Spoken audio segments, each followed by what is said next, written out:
nagu ma olen, et ehk õnnestub täna siis natuke paremini kui eelmisel korral. Et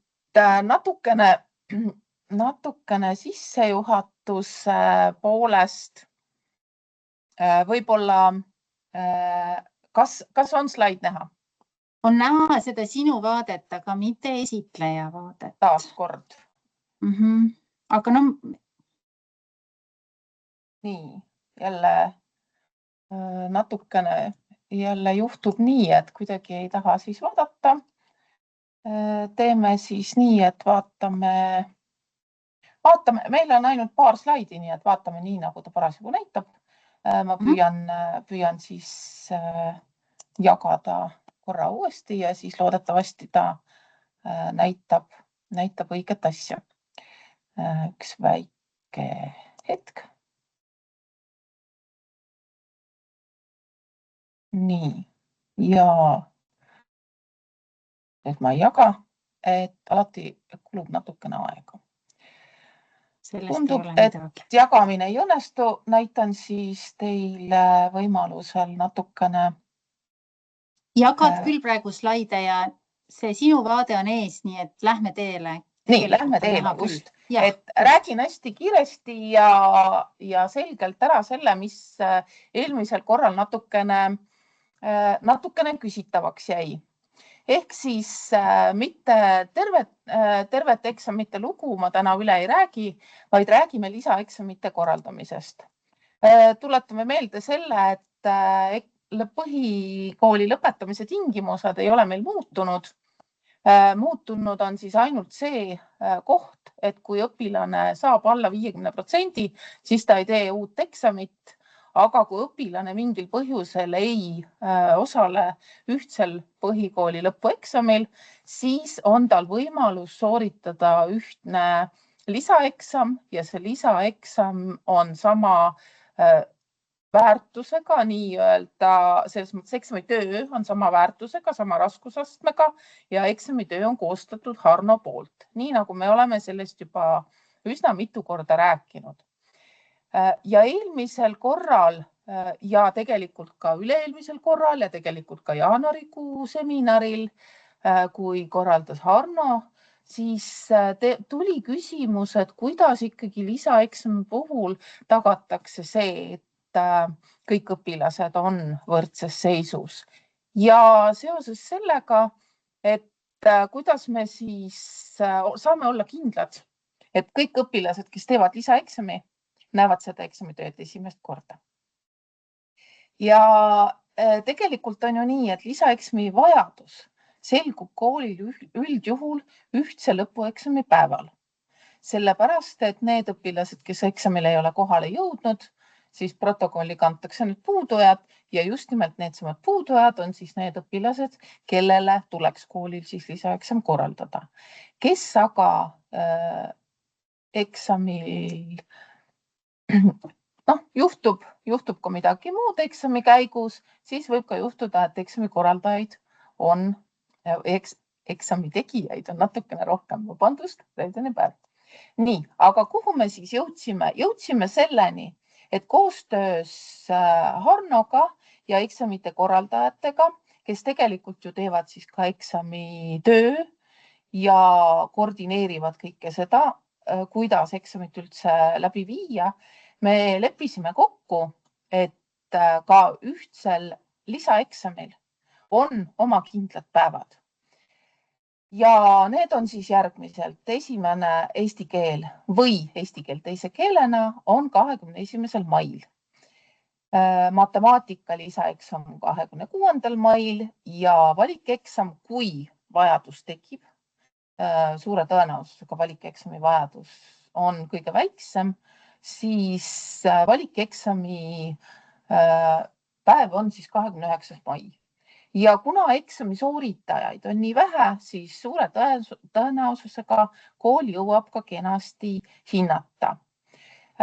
Kui nüüd mingil põhjusel koolile ei sobi need kuupäevad, ehk siis õpilane näiteks ei ole selleks ajaks terveks saanud või õpilane sellel ajal peab olema hoopis mingil väga mõjuval põhjusel kuskil mujal ja kool on valmis seda eksamit muul ajal korraldama selle õpilase jaoks, siis kool peab võtma eraldi kontakti Harnoga ja siis lepitakse juba kokku see lisaeksami kuupäev ja see, kuidas kool selle eksamitöö siis sealt kätte saab ja millised on siis need võimalused. Lisaeksam on täpselt samadel alustel nagu põhieksam ja lisaeksami protokoll samuti täidetakse EIS-is ja kool kannab lisaeksami tulemused EIS-i. Ühtlasi ka oma õppeinfosüsteemi ja EIS-esse hiljemalt 1. juuniks, et olla kindel, et kõik hinded vajadusel siis õpilase lõpetamiseks oleks õiges kohas olemas, et kui käib ka vastuvõtuprotsess samal ajal, et siis oleks ka EIS-est võimalik neid eksamite hindeid näha. Ja nüüd on siis hästi oluline tähele panna seda, et kui eesti keele ja matemaatika või ka valikeksami puhul võib tekkida see olukord, et koolil mingil põhjusel ei ole võimalik seda nendel päevadel korraldada, siis koolil on võimalik Harnoga kokku leppida. Aga kui me räägime eesti keel teise keelena eksamist, siis tegemist on tasemeeksamiga. Tegemist on eksamiga, mille puhul, kui õpilane sooritab selle edukalt, antakse talle tasemetunnistus. Ja sellel eksamil on kaasas välisvaatleja. Ja see nüüd on lisaeksam, mis toimub 21. mail ja mida kahjuks ei ole võimalik teistel päevadel sooritada. Kui nüüd tõesti ekstreemolukord tekib, siis õpilane lihtsalt ei saa selle eksami eest tasemetunnistust. Et tuleks siis ikkagi orienteeruda selliselt, et õpilased, kes sooritavad eesti keel teise keelena eksamit, et nad sellisel juhul siis igal juhul oleksid valmis seda eksamit tegema 21. mail. Ja oluline on see ka sellepärast juba, et eksamitööd, nii nagu ühtset eksamit, hindab Harno poolt kokku kutsutud komisjon ja eksami tulemused selguvad siis täpselt samamoodi nagu ühtsel eksamil EIS-i kaudu ja hiljemalt siis 1. juuniks. Et sellisel juhul siis on ikkagi ka see võimalus, et õpilased jõuavad ka tehes eesti keel teise keelena lisaeksamit. Esiteks on neil võimalus saada tasemetunnistus ja neil on võimalus siis lõpetada samal ajal, kui teised õpilased lõpetavad. Ja sellega lisaeksami osas ma tänaseks lõpetaksin. Kui on küsimusi, kui on midagi jääb selgusetuks, siis olen alati valmis vastama. Aitäh teile! Aitäh, Hele, et hetkel vestlusaknas küsimusi ei ole ja lähme järgmiste teemadega edasi. Kui tekib küsimus, kohe pange vestlusesse või siis, kui jääb lõpus aega, et saate ka suuliselt küsida. Aga Helen, palun. Ja, aitäh. Ma proovin ka kohe jagada. Vaatame, kuidas õnnestub.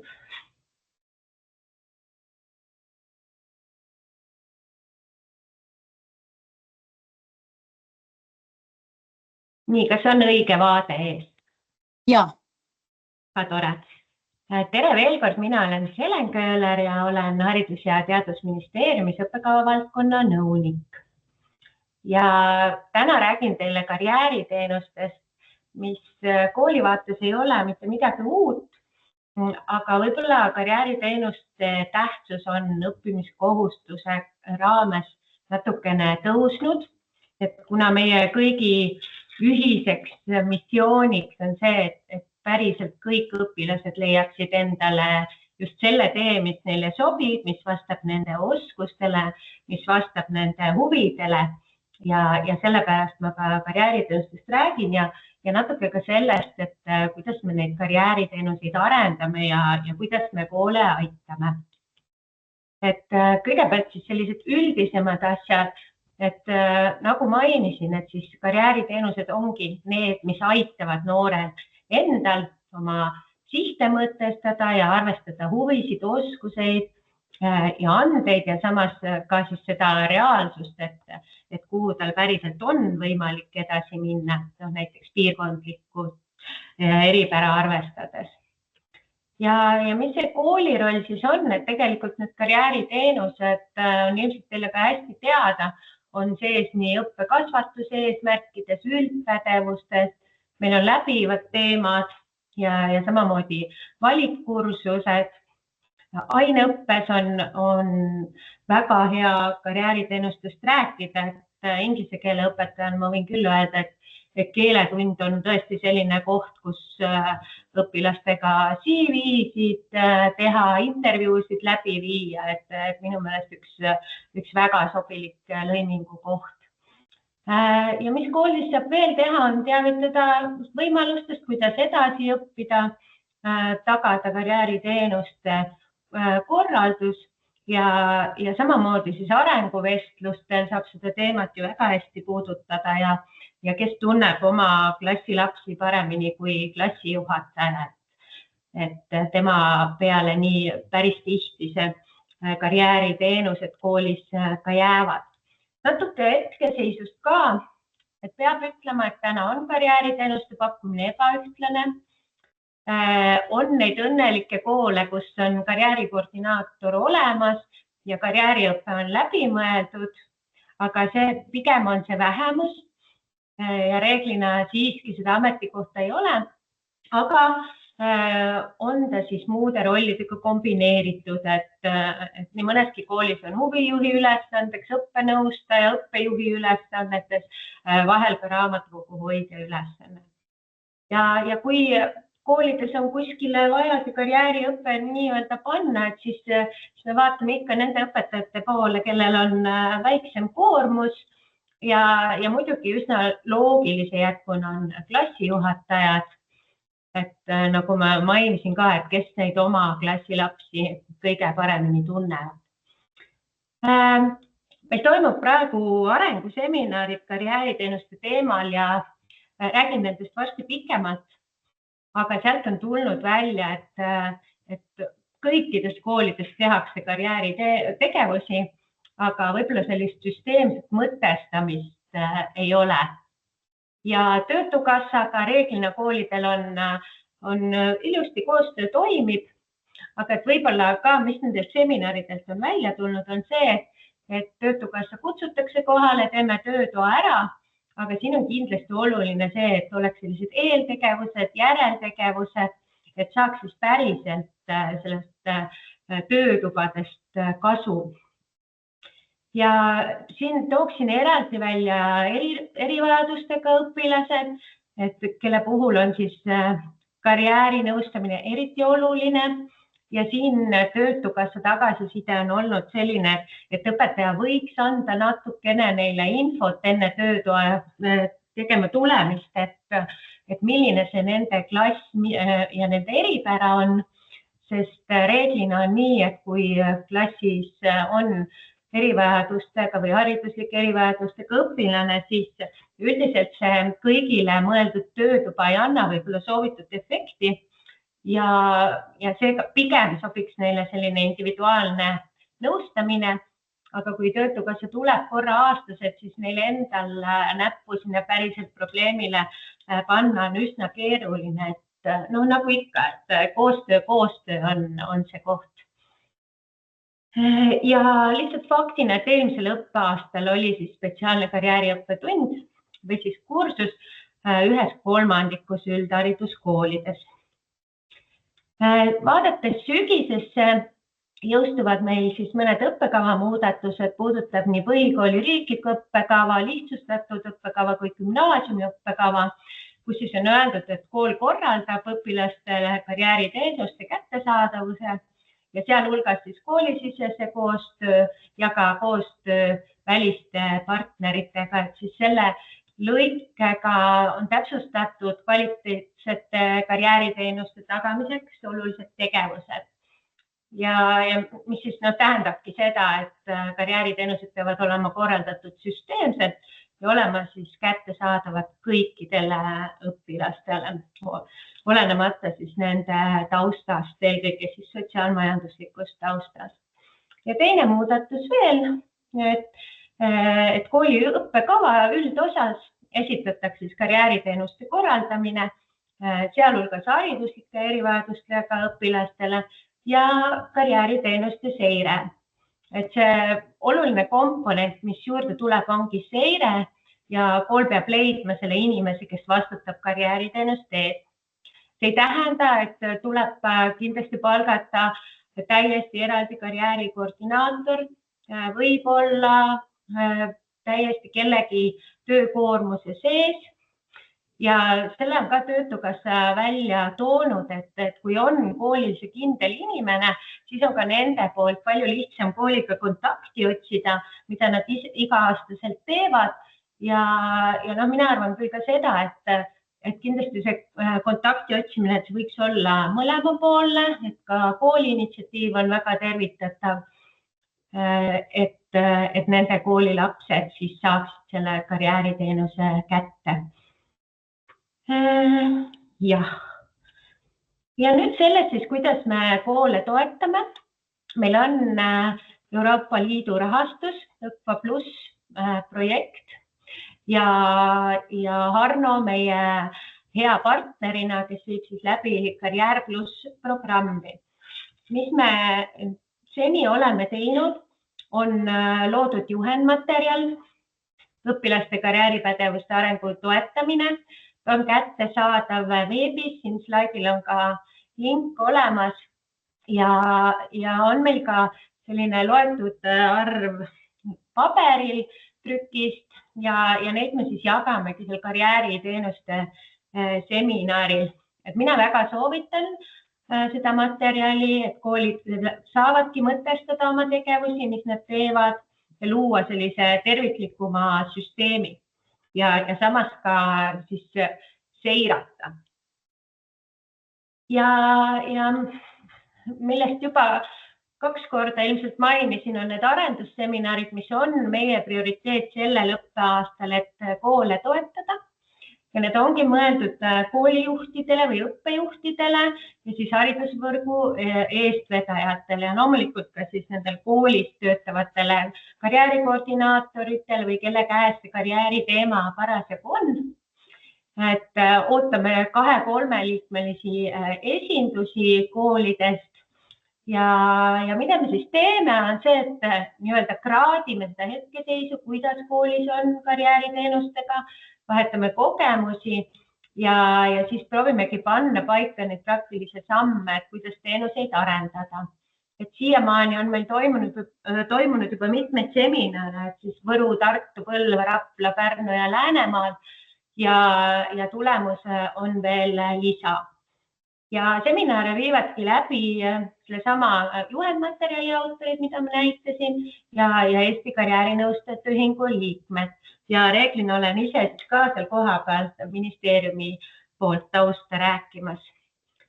Ja järgmised tõin ka siin välja, nad on kõik olemas ka siin eelmisel slaidil sellel lingil, et ei pea pähe õppima, aga kohe on siis tulemas Harjumaal. Nüüd 4.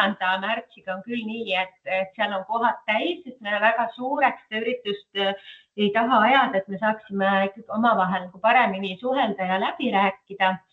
Aga siin edasi siis Lääne-Virumaa, Jõgeva, Tartumaa, veel kord Harjumaa ja Ida-Virumaa ja neid veel siis tuleb jätkuvalt lisaks ka.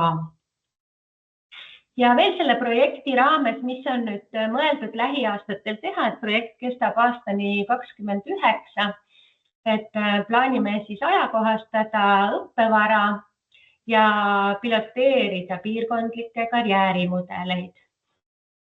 Ja lisaks on meil plaanis koostöös Harno ja Töötukassaga, et üle Eesti lepime kokku karjääriteenuste seirenäitajate gruppi, sellised, mis oleks sellised võtmenäitajad üle koolide, et saaks andmestikku võrrelda, aga täna meil veel sellist kokkulepet ei ole. Lisaks on meil veel Tartu Ülikoolis käimas kursused, on olemas koolitajate arenguprogramm ja nüüd 25. aasta sügisest käivitusid 3 uut kursust, need sügisel juba toimusid ja 26. aasta sügisel tulevad uuesti. Et üks on siis MOOC kursus ehk siis üle veebi kõigile, kes soovivad, seal mingit arvulist piirangut ei ole. Siis on karjääri ettevõtlusõppe lõimimine aineõppega ja karjääri ettevõtlusõppe valikaine üld- ja keskhariduses.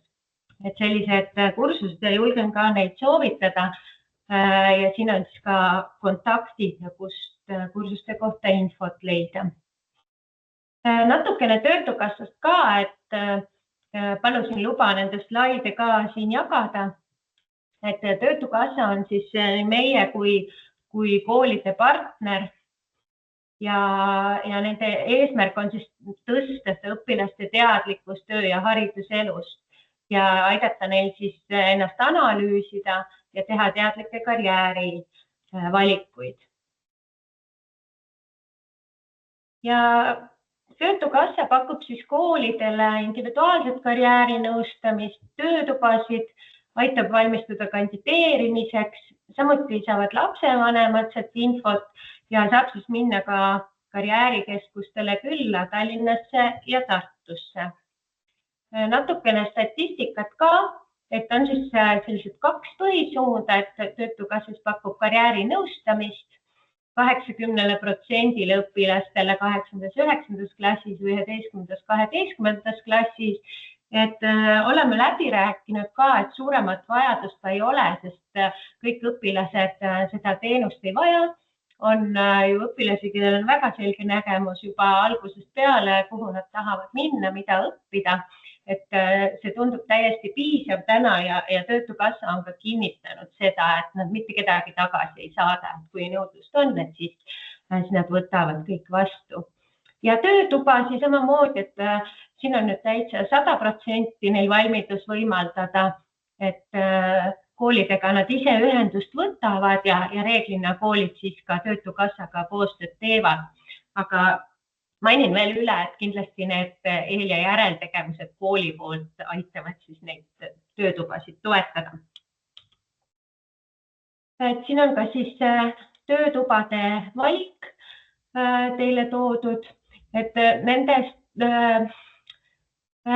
kujundamisel on lähtutud siis põhikool ja gümnaasiumi riiklikest õppekavadest ja Haridus- ja Teadusministeerium ja Töötukassa siis igal aastal vaatavad need teemad üle. Et olen ka täiesti avatud, et kui te tunnete või näete, et teie õpilaste puhul oleks vaja mingit natuke teist laadi töötuba, et võtke julgesti minuga ühendust, et kontaktid on esimesel lehel olemas. Et siis saame läbi rääkida, et kui päris praktikutelt tuleb mingeid soove, et see on väga oluline. Natuke ka minu karjäär veebilehest, et kes ei ole veel kokku puutunud, väga soovitan külastada, et seal on tõesti usaldusväärne asjakohane info ja mitte siis ainult õpilasele ja õpetajale, vaid ka lapsevanematele. Videod, testid, küsimustikud, veebikursused ja täiesti uus asi on siis küsimustik, mille abil saab oma klassi karjääriteenuste vajadust analüüsida.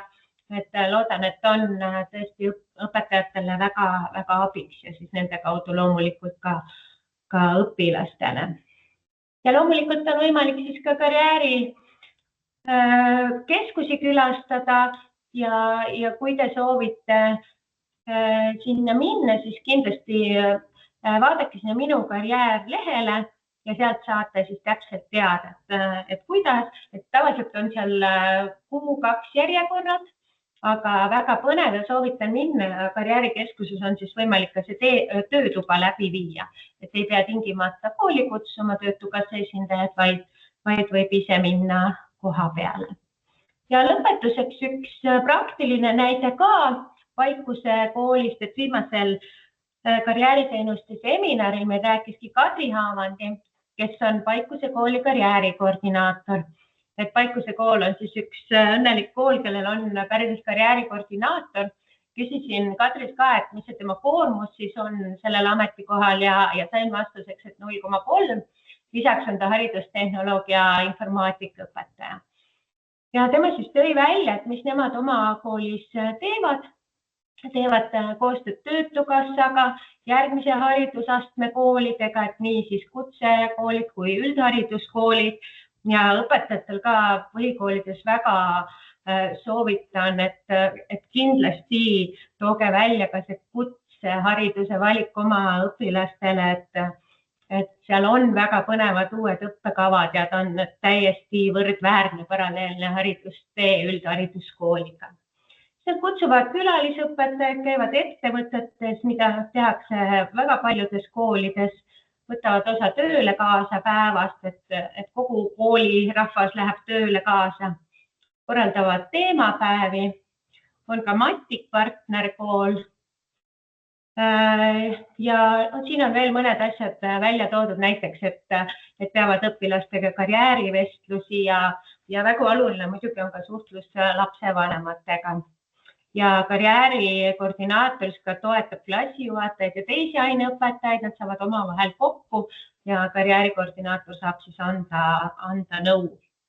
Ja lihtsalt näiteks, et Paikuse koolis on olemas täiesti karjääriteenuste korralduskava, et seda ma ei ütle, et see nüüd peab olema igas koolis, ei pea olema, aga tegevused võivad samamoodi olla kajastatud üldtööplaanis. Ja mis võib-olla kõige rohkem meil on tekitanud seal seminaridel küsimusi õpetajate ja koolijuhtide poolt on see, et kuidas me ikkagi neid karjääriteenuseid siis seirame.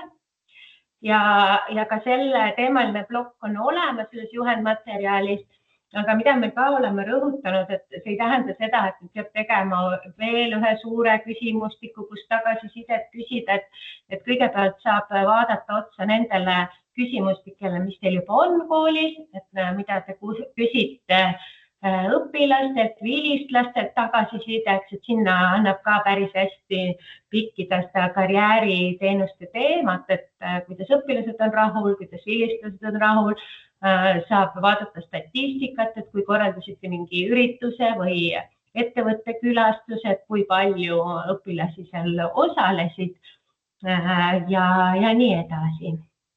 Ja see ongi minu poolt kõik. Aitäh! Aitäh, Helen! Ka sulle ei ole hetkel küsimusi? Nii et aga kui kellel on vaja, palun kirjutage mulle või helistage ja vastan hea meelega. Just. Aga nüüd on Marellele sõna.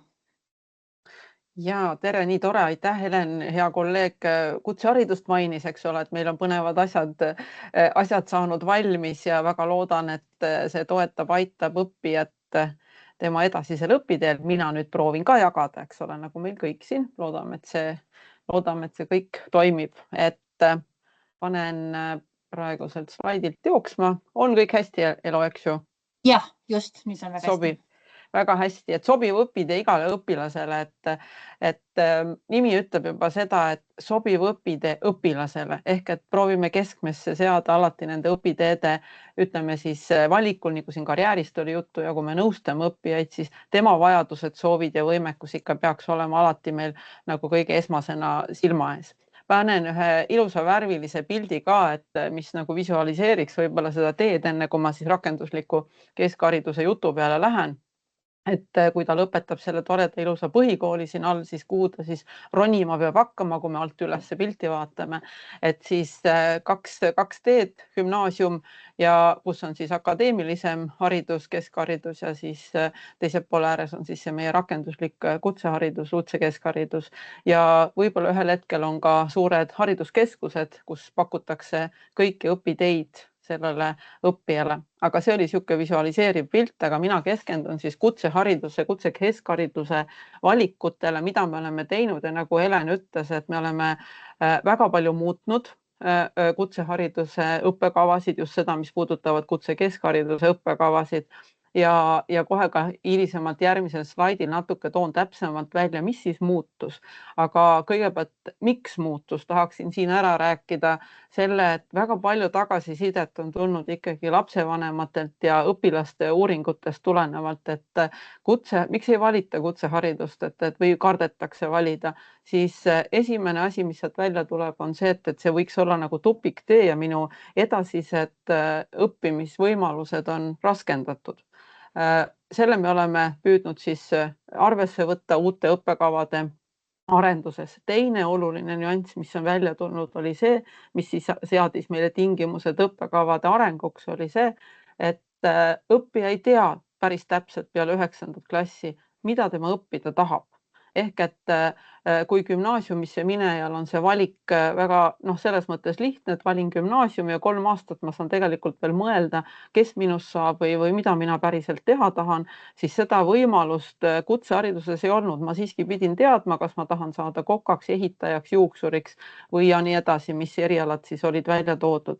Ja see oli teine lähtetingimus siis uute õppekavade arenduses ja me ka seda oleme püüdnud siis arvesse võtta.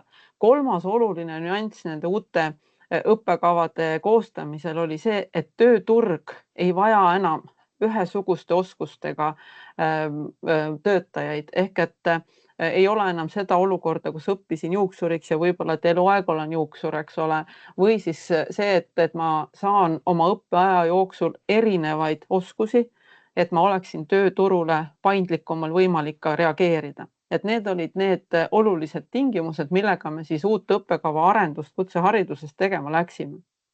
Ja sellised näitan ennem õppekavad ära, kui siis ütlen, et mis siis muutus. Praegu hetkel on siis meie kutsekeskhariduse riiklikud õppekavad, mille määrus minu meelest homme peaks jõustuma, mis tähendab, et järgmisest nädalast on see võimalik, kes seda Riigi Teatajat loevad, siis ka sealt tegelikult nad kõik ilusti kätte saavad.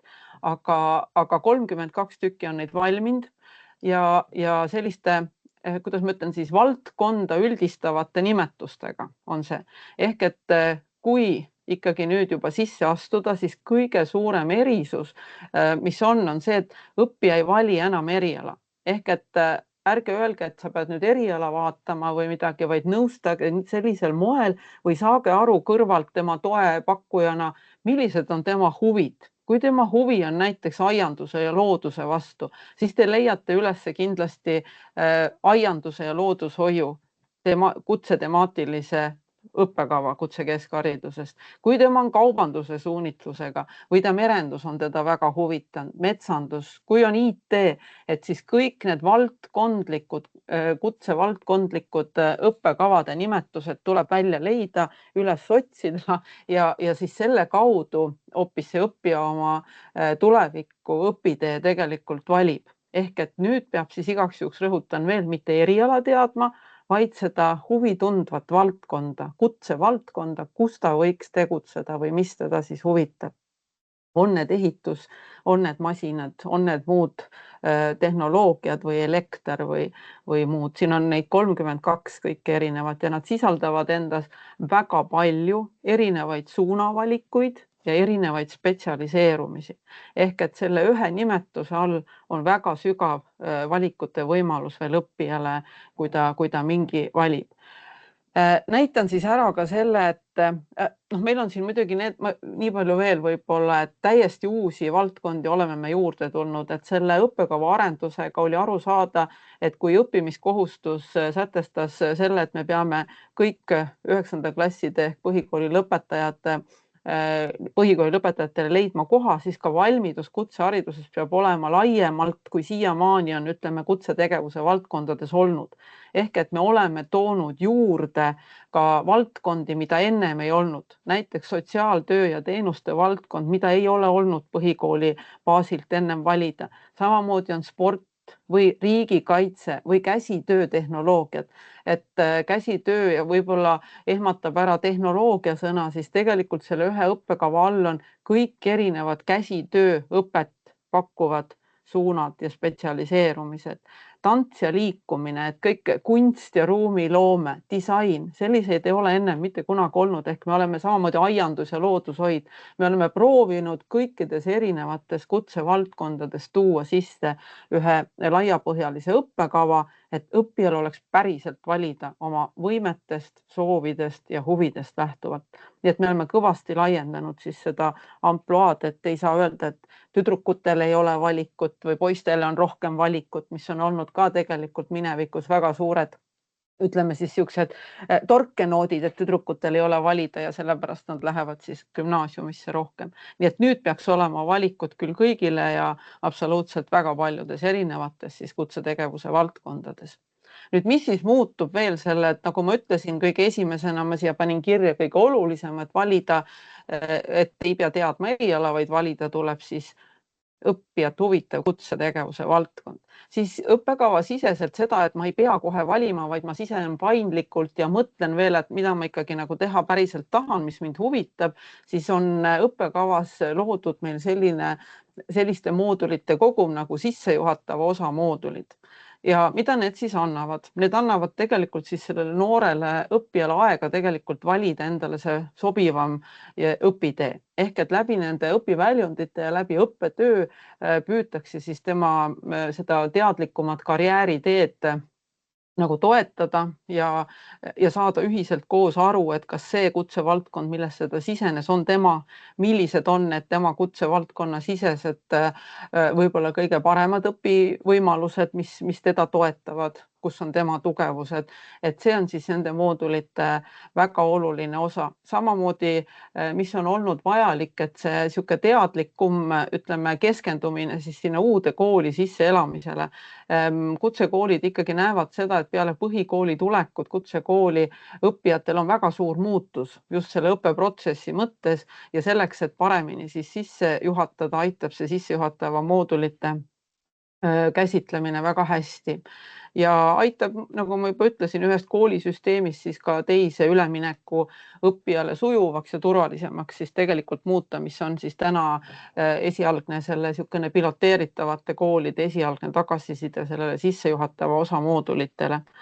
Ja loomulikult on seal sees ka veel palju muud sellist, mis aitab tegelikult aru saada, et mis on need minevikus õpitud või väiksed lüngad, mis on nagu puudu, ehk et aitab mingil moel ka ühele tasemele neid õppijaid siis, ei ole hea sõna tasandada, aga mõte jääb umbes selliseks. Nii et igatepidi nii õppijale kui õpetajatele minu meelest väga vaja minevad ja sissejuhatavad asjad ühiseks koostööks.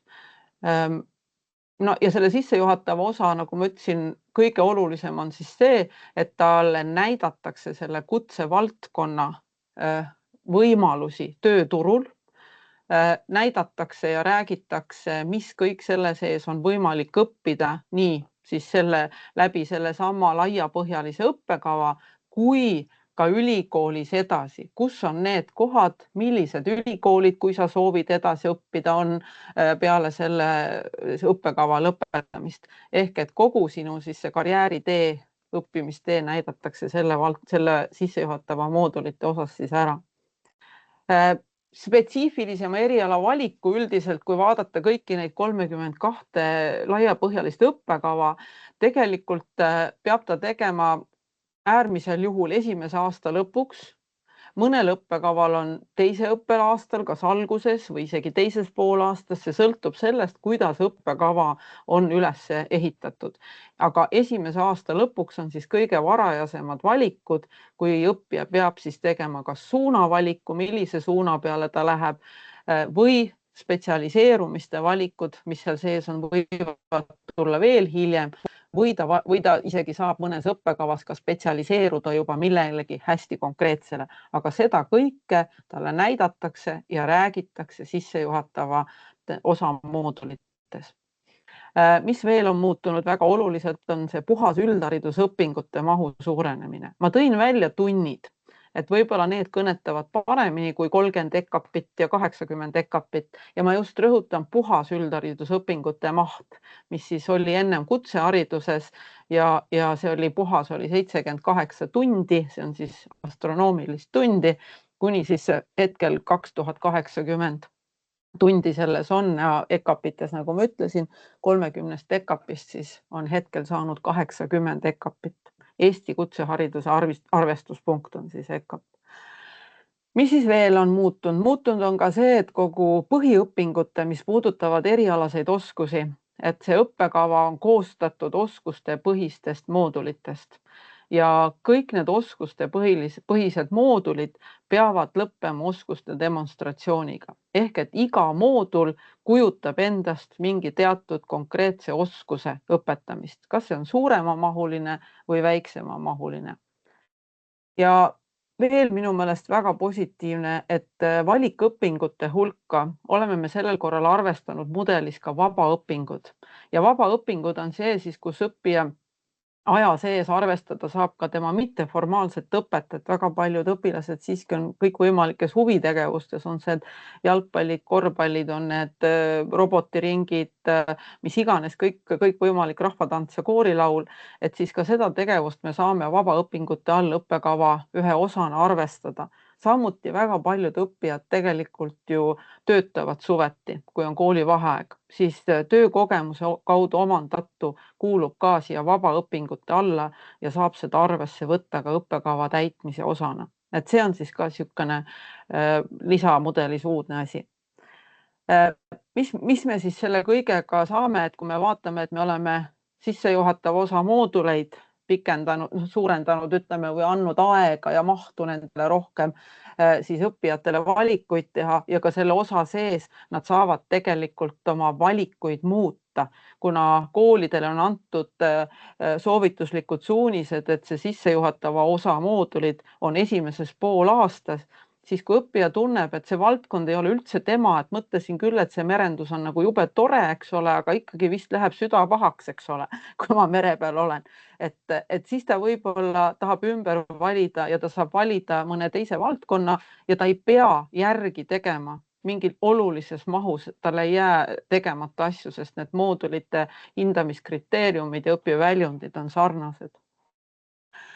Ja see kõik on andnud selle, et kõik räägivad 4-aastasest õppekavast, nagu te olete kuulnud, ehk et see väärtuspakkumine, mille tingimuste aluseks mis ma alguses rääkisin, et miks me muutma hakkasime, et on loonud selle, et väärtuspakkumine on lihtsalt suurem ja seda, et oleks õppija teadlikum, oleks tugevam vundament ja ettevalmistus tööturule sisenemiseks kui ka edasiõppimiseks parem, siis selleks kõigeks tegelikult me näeme, et seda aega paraku läheb veidi rohkem, aga me loodame, et on teadlikum, kindlam tööturule siseneja ja ka edasiõppimiseks.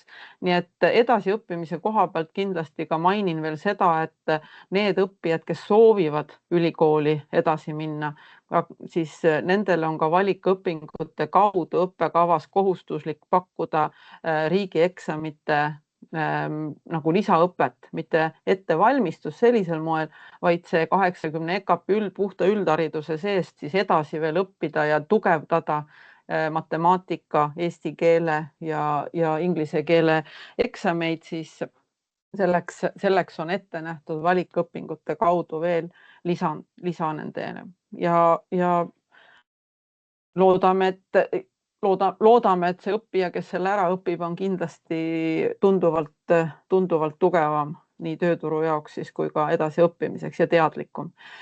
Kindlasti nüüd tekkis küsimus, et kas kõik peavad minema sinna kutsekeskharidusse ja kindlasti osad ei suuda seda ja ei peagi suutma. Siis kutseõppest rääkides, et ega kutseõppe õppekavad ei ole meil mitte kuskilt ära kadunud, need on alles endiselt veel ja kindlasti nüüd ka kutseõppe õppekavade arendus läheb lahti, kui selles etapis 2 aastat oleme väga suuresti tegelenud kutsekeskhariduse õppekavade arendamise ja koostamisega koostöös koolide, partnerite, erialaliitudega, oluliste ettevõtetega selles õppekavas, siis nüüd on see kutseõppe õppekavade arendamise aeg, hakkab tulema. Praegu on ka, ma tõin laias laastus siia, miks pärast mul ligikaudu on kirjutatud, et osad õppekavasi avatakse, osad võib-olla mingil moel taanduvad, aga hetkel siis tänase päeva seisuga on meil olnud teise tasemele, ma kirjutasin sulgudesse ka, et see teise taseme kutseõppe õppekavad on suure toevajadusega õppijatele reeglina ja neid on praegu hetkel meil ligikaudu 12 õppekava olemas ja tean, et tuleb ka juurde, nagu ma siin üleval kirjutan, et koostatakse ju juurde ja praeguses õppekavade koostamise ja arendamise ajal on juba siia ka lisa tulnud. Kolmandale tasemele, kus on niisugune mõõdukama toevajadusega õppijatele mõeldud, siis ligikaudu 35 õppekava on meil praegu seal ja need ei ole mitte kuskile kadunud, neid endiselt koolid pakuvad ja ka meie Haridus-Teadusministeeriumi poolt oleme koolidele teinud koolitustellimuse sihitud tellimusega õppimiskohustuslikule õppijale kutseõppe õppekavade jaoks, avamise jaoks. Ja siis ka see 4. tase, mis kutsekeskharidusõpe on tegelikult 4. tasemel ja kes siis mingil põhjusel ei suuda omandada kutsekeskhariduses siis oodatud mahus, nagu ma äsja just ennem rääkisin, siis nendel on ka need 4. taseme õppekavad olemas, et ma ei toonud siia välja, neid on veel rohkem kui 35, mis on ka täna olnud ja need jäävad, need ei ole samamoodi kuskile kadunud. Siin on ka õppekavade sees arendus, koolid teevad selle vaatega 4. tasemele kutseõppe õppekavasid juurde ja kõrvale, et ka need, kes ütleme ei pea vastu kutsekeskhariduses mingilgi moel, siis on võimalik neid ümber tõsta kutseõppe õppekavadele, et nad omandaksid mingi ameti või kutse. Et see õpitee nendel ei katke ja neid võimalusi me koolidega kogu aeg vaatame, kogu aeg üritame õppekava arenduses ka neid aidata sellel moel, et nad oleks valmiduses. Kutsekeskhariduse õppekavade osas ma julgen väita, et kuna see sissejuhatav osa on esimesel poolaastal, siis ilmselt seda liikumist ei tohiks väga tulla ennem teist õppeaastat, sest esimesel õppeaastal ikkagi alles selgub, kes suudab õppida kutsekeskharidust sellisel moel ja kes mitte. Et sinna läheb natukene aega ja siis teisest aastast saavad nad siis vaadata, millise 4. taseme kutseõppe õppekaval nad jätkavad juhul, kui see nendele ei sobinud mingil moel. Ma panin siia alla ka selle ettevalmistava õppe, kus on mina nimetan teda suhteliselt äärmuslikuks meetmeks, mis ei ole võrdne, et ärme palun tõmbame võrdusmärki kutsevaliku õppega, kes on kuulnud seda, et täna veel on meil kutsevaliku õppekava, siis see ei ole sama, vaid ettevalmistava õppel on hästi mitmekesine sihtrühm, ma tõin siin mõned välja. Ja need on siis, kes on hästi madala õpimotivatsiooniga või siis karjäärivalikutes hästi ebakindlad noored. Et tõepoolest, et mitte kuskile kõigele nendele õppekavadele, millest ma äsja rääkisin, alates 2. kuni 4. eks ole, kaasa arvatud kutsekeskhariduse õppekava, et mitte kuskil ei ole võimalik neid kas siis sobitada mingil põhjusel, et siis nemad peaksid siis sinna ettevalmistava õppe peale minema. Samamoodi haridusliku erivajadusega õppijad, aga mitte kõik. Jälle rõhutan, et parem on ikkagi suunata kutseõppe õppekavadele see 2. ja 3., eks ole, mis seal on. Haridusliku erivajadusega õppijatel me ei tohi ära unustada seda, et kui nad ei ole valmis järgmisel haridusastmele astuma, siis tegelikult 9. põhikooli juures on lisaõppe ja siis tuleb lisaõpe nendele võimaldada, kui on näha, et nad ei ole valmiduses järgmisse astmesse astuma, sest nendel on väga keeruline, muidu saab olema ka seal kutsehariduse poole peal. Et kindlasti seda tasub tähele panna ja lapsevanematele ka seda rääkida.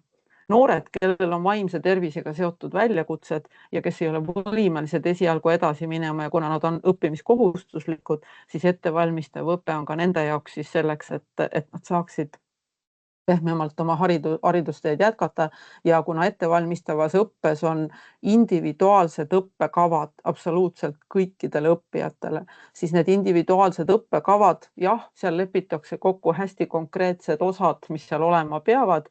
Reeglina on see siis sotsiaalse pädevuse arendamiseks või ka enese isiku arendamise aspektid ja siis ka üldhariduslikud momendid, aga tegelikult seal individuaalsel õppekaval lähtutakse õppijast ja õppekava täies mahus kirjutatakse lähtuvalt sellest, mis on tema vajadused selleks, et ta saaks siiski peale selle õppe lõppemist astuda kuskile järgmisele õppetasemele siis õppima või kutseõppele õppima. nii et see on niisugune natukene keerukam ja võib-olla ressurssi nõudvam just selle individuaalse õppekava mõistes, aga igal juhul, kui te näete, et õppija on võimeline õppima ja tal ei ole nii suuri muresid, et ta ei võiks edasi õppida, siis kutseõppe õppekavad on need, millel ma palun ja soovitan kindlasti leida see koht. Nüüd, kuidas ma leian, eks ole, et meil oli ju siin, tulen korra siia tagasi, 32 oli neid õppekavasid siin, et kuidas ma siis nõustan ja leian, et räägin korra selle ka, et endiselt paraku kahjuks ei saa täna näidata veel edu.ee portaali arengut, milles me tahaksime, et oleks 3 must põhikooli lõpetajale, et gümnaasium, need samad uksed, mis siis siin üleval pildi peal, et gümnaasium ja siis on kutserakenduslik keskharidus ja siis on kutseõpe, et kui meil tulevad need arendused saavad valmis, siis läbi selle me saame toetada ja näidata ja siis avanevad need lühisisud ja kokkuvõtted ka nende 32 õppekava osas. Et kui te vajate lisateavet, palun pöörduge kindlasti oma lähedal oleva kutsekooli poole. Kindlasti tulevad ja räägivad ja näitavad. Kutsekoolid ka järjest panevad üles oma kodulehtedele neid õppekavasid ja nagu nad on kohustatud siis enne õppe avamist ehk et enne vastuvõttu avamist, see on siis märtsikuus lõpuks peavad olema ka kodulehele üles pandud nende õppekavad, siis sealt saate ka lugeda, et kui on koduligidane kutsekool, siis võtan selle lahti kodulehekülje ja ma näen ära, mida pakutakse ja seal taga on ka need kirjeldused olemas. Et täna on meie kõige suurem mure see, et kuna muutus õppekavade arenduses on päris suur, kuidas õppija leiab ülesse, näiteks meil on olnud küsimus, kuidas ma leian ülesse koka, eks ole, et kui ma tahan kokka ehk toitlustamist õppida, et kuidas ma leian toidu valmistamise ülesse, et kas see on turismiteenuste all või on see toiduainete tehnoloogia all, eks ole, et ma pean saama siia sisse, et vaadata ja täpsustada üle, aga alati on abi olemas ja saab ka küsida meie käest, kui seda abi peaks olema vaja. Aga jah, need valikud, et kuidas ma otsin ja valin, need on meil tegelikult veidikene veel arenduses. Ja mina tahakski lõpetada selle enda kutseõppe õppekavade slaidiga ja olen valmis alati, kus vaja rääkida, kus vaja pikemalt, kus vaja tulla juurde ja see oleks nagu hea ja tore, kui me siiski nõustame õppijaid lähtuvalt, õppija vajadustest, ütlen veel. Õppija on keskmes, tema on kõige olulisem, tema peab olema õnnelik ja kui tema õpib õiget asja, siis tema on õnnelik ja temaga on ka lihtsam kõikidel õpetajatel. Aitäh teile. Mingi küsimus tuli, ma ei näinud. Elro, kas on midagi niukest, millele ma peaks vastama? Küsimus on selles, et kus on eelmise, aitäh sulle, Marelle, et kus on eelmise infotunni salvestis, et läksingi vaatama. See on olemas mõlemas kohas, aga ma kohe vaatan, et kui te lähete nüüd sellisele sakile nagu Haridus- ja Teadusministeeriumi kodulehele, kohe üleval riba peal on põhikooli lõpetamine ja vastuvõtt. Püüan seda paralleelselt kohe ise ka otsida. Ja siis minna siia allapoole.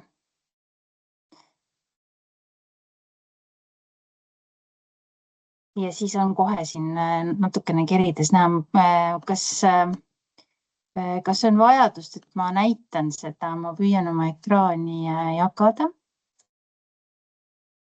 Jah, Roosi pani siia juba lingi ja seal natukene allapoole kerides näete seda infotunni salvestuse kast on seal avatud, et saate sealt järgi vaadata, me paneme kõik teised infotunnid ka sinna samasse ülesse. Nii, aga tead, Marelle, sulle ei ole küsimusi tulnud, järelikult oli jutt selge ja konkreetne.